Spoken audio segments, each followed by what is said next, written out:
Hello friends, इस video में हम देखेंगे कि अगर हमें हमारे मेन फंक्शन को कुछ पैरामीटर्स पास करने हो तो वो हम कैसे कर सकते हैं। अभी तक हम मेन की डेफिनेशन कैसे लिखते आए थे, मेन और ब्रैकेट में कुछ भी नहीं देते थे। लेकिन जो मेन का एक्चुअल सिंटैक्स होता है वो होता है इंट रिटर्न टाइप मेन उसका नेम, और ये दो पैरामीटर लेता है। पहला इंटीजर टाइप का एक वेरिएबल और दूसरा एक एरे ऑफ कैरेक्टर पॉइंटर्स या फिर कह लो एरे ऑफ स्ट्रिंग्स। आप ये पैरामीटर्स मेन फंक्शन को पास कर सकते हो। पास कहाँ से करोगे? आपकी कमांड लाइन से। कमांड लाइन कहाँ? जहाँ पर आप फाइल को एग्जीक्यूट करते हो। हम डॉट स्लैश ए लिखते थे ना फाइल को एग्जीक्यूट करने के लिए, वो आपकी क्या है? कमांड लाइन है। आप इस डॉट स्लैश ए के आगे अपने कुछ पैरामीटर्स भी दे सकते हो। जैसे मान लो मैं दे दूँ 10, रमेश, 20 और भी कितने भी पैरामीटर्स मैं इसमें दे सकता हूँ। तो अगर मैं ऐसे देता हूँ डॉट स्लैश ए और उसके बाद फिर 5 पैरामीटर्स देता हूँ, तो मेरे आर्ग सी में क्या स्टोर हो जाएगा? 6। टोटल मेरे कितने हैं? डॉट स्लैश ए भी आपका एक टाइप का पैरामीटर है जो कि मेन को पास हो रहा है। तो आपके पैरामीटर लिस्ट आ जाएगी 6 और आर्ग भी क्या स्टोर करेगा? 0th लोकेशन पर आपका पहले वाला डॉट स्लैश ए, फिर 10, फिर रमेश, फिर 20, फिर 50, फिर हेलो। तो इस तरह से कमांड लाइन पर जो भी आप आर्ग्यूमेंट पास करोगे वो आपके मेन फंक्शन में पास हो जाएंगे और आप इनको अपने प्रोग्राम में यूज़ भी कर सकते हो। कैसे यूज़ कर सकते हैं ये हम अभी देख लेते हैं। सबसे पहले तो हम क्या करते हैं, हम कमांड लाइन से कुछ आर्गुमेंट पास करेंगे और उसको प्रिंट कराएंगे आर्ग सी की वैल्यू कि हमारे कितने आर्गुमेंट पास हुए, और फिर लूप के अंदर हर एक उस आर्गुमेंट को प्रिंट कराएंगे। तो मैं इस प्रोग्राम को एक बार रन करता हूँ। यहाँ पर हम फाइल को एग्जीक्यूट कैसे करते थे? डॉट स्लैश ए से। हमें कुछ पैरामीटर्स भी पास करने हैं तो मैं स्पेस सेपरेटेड पैरामीटर्स दे दूंगा।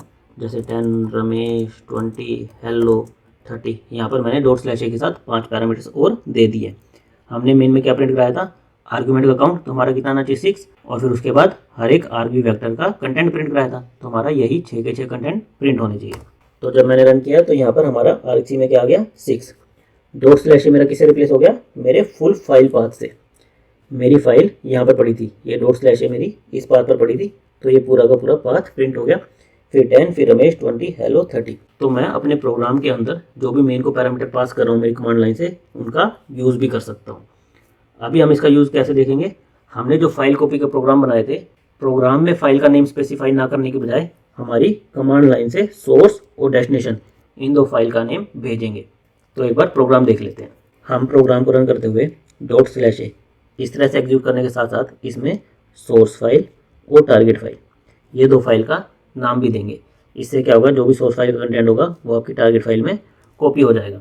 तो हमें क्या मिलेगा? हमारे प्रोग्राम में 3 आर्ग्यूमेंट। पहला हमारा फाइल का नेम, दूसरा सोर्स फाइल का नेम, तीसरा टारगेट फाइल का नेम।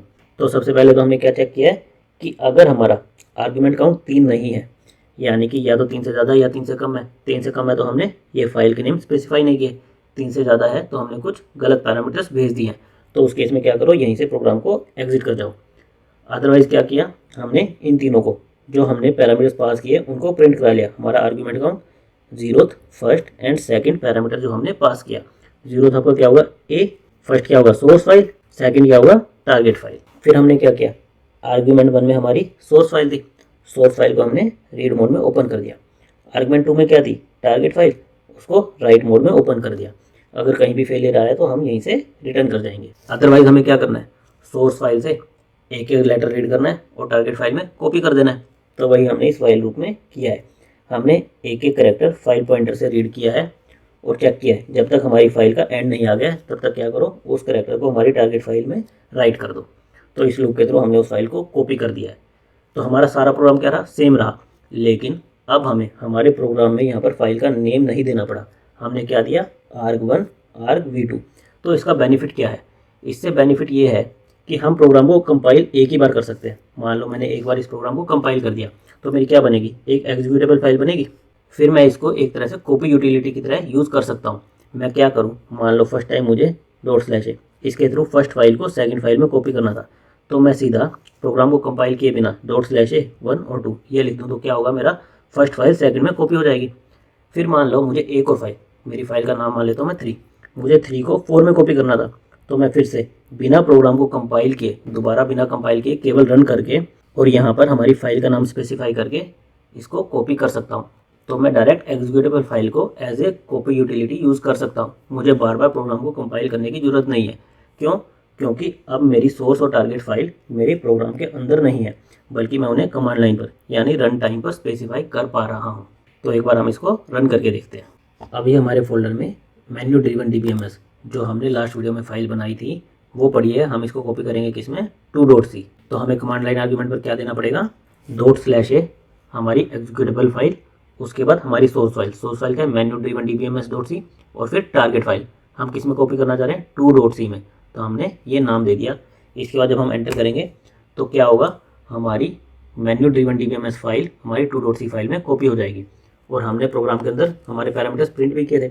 RC की वैल्यू आई 3, ये हमारा फाइल का पाथ आया, ये हमारी सोर्स फाइल, ये हमारी टारगेट फाइल। तो अभी हम हमारे फोल्डर में जाके देखते हैं कि हमारी 2.c बनी है या नहीं बनी है। तो यहाँ पर हमारी 2.c बन गई है।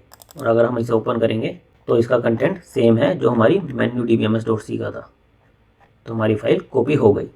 तो इस तरह से आप मेन फंक्शन में अपने आर्ग्यूमेंट्स को पास कर सकते हो और उन्हें अपने प्रोग्राम के अंदर यूज़ भी कर सकते हो। Thank you guys.